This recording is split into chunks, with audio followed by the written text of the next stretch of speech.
Et bonjour à tous. On se retrouve aujourd'hui pour parler de la fin du LEC qui s'est produit ce week-end.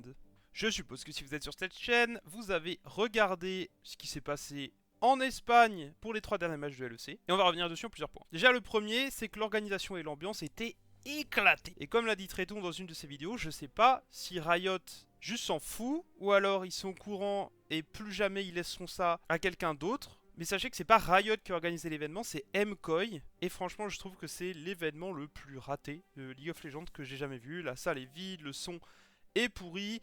Les influenceurs qui étaient sur place sont carrément rentrés chez eux parce que ça n'allait pas. Bref, un désastre. En termes de niveau de jeu, heureusement qu'on a eu cette finale. Parce qu'en fait, il y a 2 BO qui ont été intéressants à suivre, c'est le KC MKOI et le KC G2.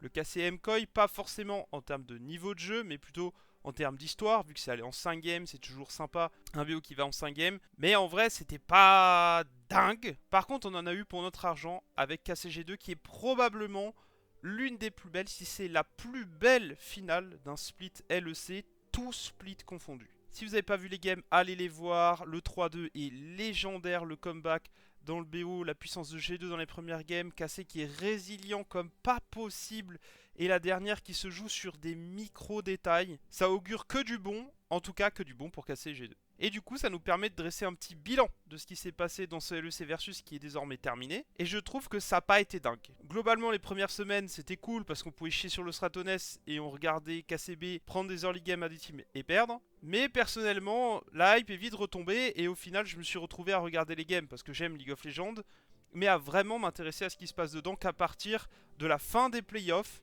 puisque Vitality et Navi étaient intéressants mais sont malheureusement sortis trop tôt.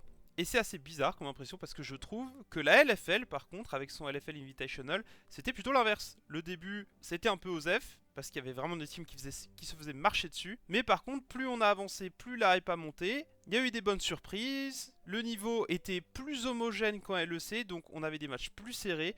Et là, on va finir sur une finale d'anthologie avec Solari, qui mérite vraiment ce split, qui sont excellents. Donc j'ai l'impression tout simplement que la LEC a failli là où la LFL a triomphé. Et voilà, c'est tout pour cette petite vidéo. J'espère que ça t'a plu. Si c'est le cas, tu sais quoi faire. Pouce bleu, abonnement, partage. On se retrouve très rapidement sur la chaîne pour une prochaine vidéo. D'ici là, porte-toi bien.